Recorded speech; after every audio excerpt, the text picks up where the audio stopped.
Fala, turma do nono ano, beleza? Como vocês estão? Tudo certo? Turma, vamos dar início aí à nossa apostila 3 agora, tá? A gente vai começar a falar sobre. A gente vai continuar falando um pouquinho do assunto que a gente estava falando de Guerra Fria e etc. Mas a gente vai mais focar agora nos o próprio título da aula já vai dizer isso para vocês, que é os desafios políticos que envolvem a Ásia nos dias de hoje, tá? Então, assim, isso tem muito a ver com a questão da Guerra Fria, principalmente porque a Ásia hoje, a gente tem uma superpotência lá que está se destacando como uma nova hegemonia, a gente já falou de hegemonia, que é a China, e ela possui um sistema que um sistema econômico que é muito contrário a um sistema econômico dos Estados Unidos, que é o seu grande adversário econômico político no dia de hoje. Então, hoje, apesar de a gente ter falado da nova ordem mundial, o fato é a configuração dessa nova ordem mundial ela pode estar sendo modificada por conta das mudanças que vêm ocorrendo no mundo com relação ao comércio. Então, a Ásia hoje ela ascende como um novo polo hegemônico no mundo. E isso vai interferir nas relações entre os países, por quê? Porque isso tem muito a ver com a Guerra Fria. Por isso que eu trouxe na aula de hoje um pouquinho do resgate histórico, um pouquinho da Guerra Fria ali na Ásia, tá?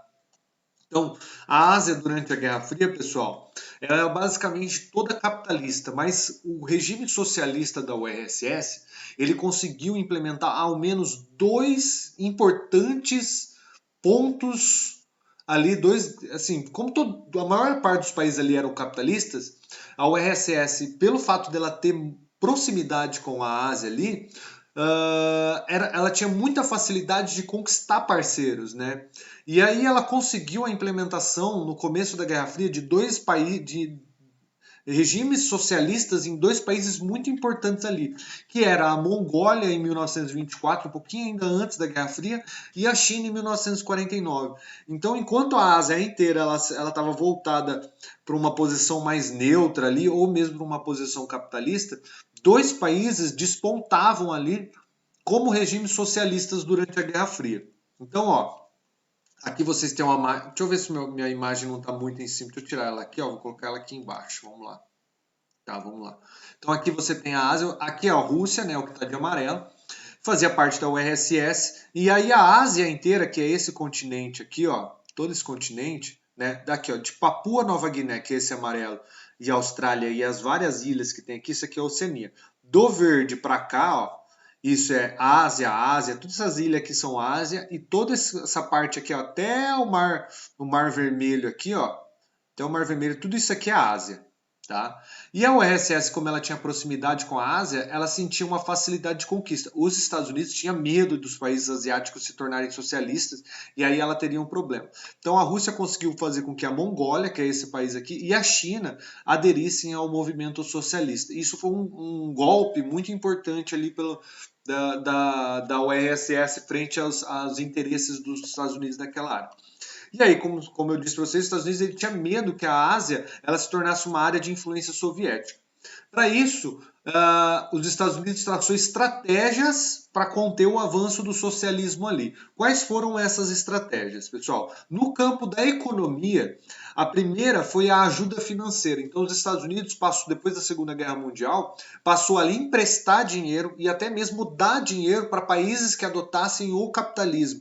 Um deles foi o próprio Japão. O Japão perdeu a guerra para os Estados Unidos, sofreu dois ataques de Hiroshima e Nagasaki e no final da Segunda Guerra Mundial ainda virou parceiro econômico dos Estados Unidos. Por quê? Porque os Estados Unidos ofereceu um plano que se chamava Plano Colombo. Era um plano de empréstimos e até doação de dinheiro para o Japão, para que o Japão se reconstruísse ali rapidamente.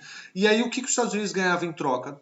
Primeiro, o fato do Japão ficar devendo dinheiro e favor para os Estados Unidos. Segundo, ele evitava que a URSS transformasse o Japão num país socialista. E não foi só o Japão que sofreu, não sofreu, né, que recebeu ajuda financeira dos Estados Unidos. Vários outros países asiáticos receberam ajuda financeira dos Estados Unidos porque tinha medo desses lugares se tornarem socialistas. Ajuda tecnológica também, né? O Japão foi um bom exemplo, tanto que eles passaram até a testar novas formas de produção industrial no Japão, tanto que surgiu o toyotismo com isso, e toda a fabricação flexível e tal, que a gente já falou no oitavo ano, mas a gente vai falar mais para frente. Então, muita tecnologia colocada nesses países. E ajuda na formação dos tigres asiáticos. Tigres asiáticos, deixa eu só voltar aqui para vocês verem o mapa. Ó. Os Estados Unidos, então, emprestou muito dinheiro aqui para o Japão, tá? Emprestou muito dinheiro para a Coreia do Sul, emprestou muito dinheiro para essa ilha aqui que é Taiwan, emprestou muito dinheiro para Singapura, que é uma pequena cidadezinha que fica aqui no sul da Indonésia. Então ele emprestou dinheiro para esses países pequenos, que se tornaram grandes potências em 40 anos. Esses países que se tornaram grandes potências em 40 anos, a gente chama de tigres asiáticos. Então ele formou um grupo de amigos ali, super poderosos, ricos, tá? Para evitar que avançasse o socialismo. No campo político, pessoal, os Estados Unidos ele dava suporte para governos que fossem autoritários. Como assim? Sim, pessoal. Os Estados Unidos investia em países, em governantes que fossem altamente autoritários e que odiassem, por exemplo, o socialismo.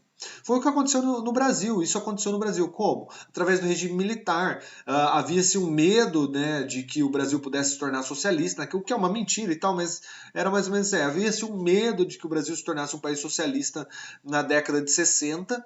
E aí os Estados Unidos apoia o golpe militar financeiramente, dando dinheiro para os militares dão um golpe e restauram no Brasil um regime autoritário que caçava os comunistas, que eles falavam, né? O maior inimigo do regime militar eram os chamados comunistas. Então, assim, isso também aconteceu na Ásia. Eles apoiavam, eles davam dinheiro para grupos radicais, né, que assumissem o comando desses países e que refutassem e que matassem todos os comunistas que tentassem de alguma forma assumir o comando. Isso aconteceu na Indonésia e na Arábia Saudita, por exemplo.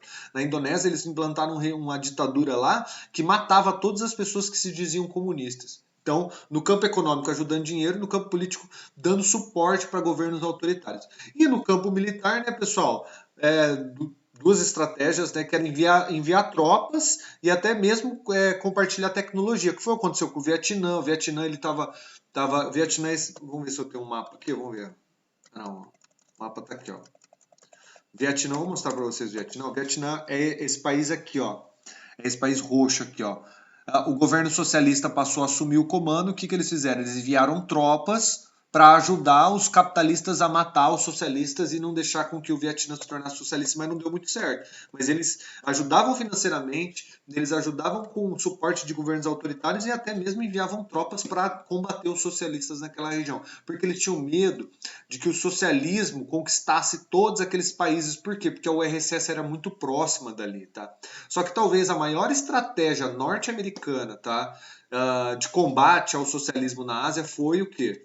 Foi evitar a aproximação entre o RS e China na década de 70. Apesar da China ser um país socialista, ela nunca foi um grande amigo da URSS. E isso era uma conquista norte-americana. Os norte-americanos não deixaram com que acontecesse isso.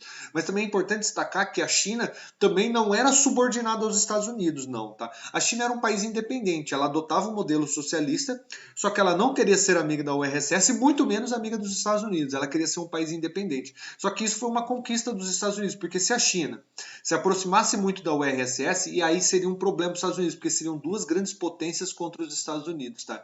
Então ela evitou que a China, aqui, ó, se aproximasse da então URSS, que era esse território, tá? Mas também a China não era subordinada aos Estados Unidos de forma alguma, tá? E aí uma parte assim, a China nos dias de hoje, pessoal. Primeiro de tudo, é importante destacar que a China jamais se submeteu aos interesses dos Estados Unidos, apesar de ter feito uma coisa que os Estados Unidos queria, que era não se aproximar com a URSS, e hoje ela se consolida como o principal inimigo ou rival político e econômico dos Estados Unidos. Com o fim da URSS, a China se tornou o principal adversário hoje dos Estados Unidos. Por quê? Porque ela tem uma grande capacidade de produção.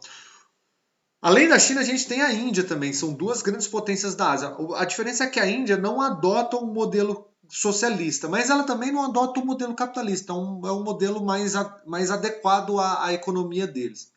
E são dois grandes adversários norte-americanos. Por que, que hoje elas são dois grandes adversários norte-americanos? Primeiro, por causa que tem uma população enorme. São os dois maiores países em tamanho populacional. Isso garante para eles, pessoal, muita mão de obra, muita gente para trabalhar nas fábricas. E quando você tem muita gente para trabalhar nas fábricas, consequentemente o salário desses funcionários vai ser baixo. Então você consegue contratar essas pessoas a custo muito baixo. Então você consegue produzir produtos muito mais baratos que os outros, né?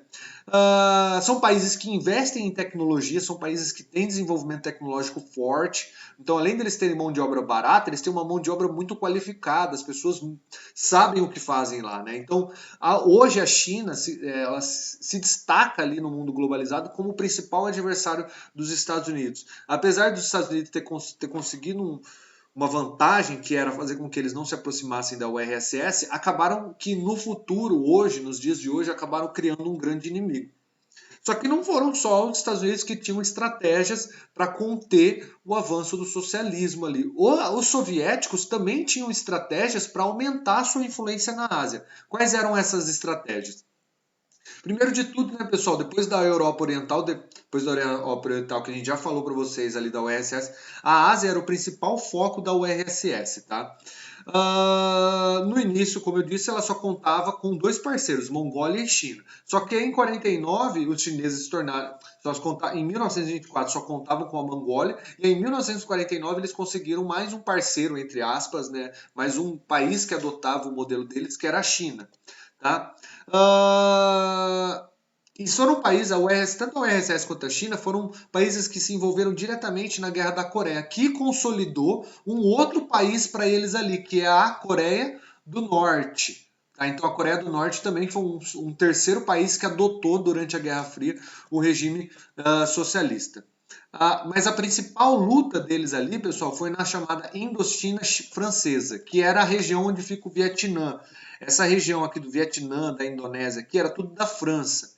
Ali a URSS financiou grandes grupos socialistas para fazer com que esses países se tornassem socialistas. Então vamos voltar lá. Primeiro veio a Mongólia em 1924, depois a China adotou ali o modelo socialista, depois eles conseguiram fazer com que a Coreia do Norte adotasse o modelo socialista. Aí o foco deles veio para cá, para essa região aqui, ó, da Indochina Francesa.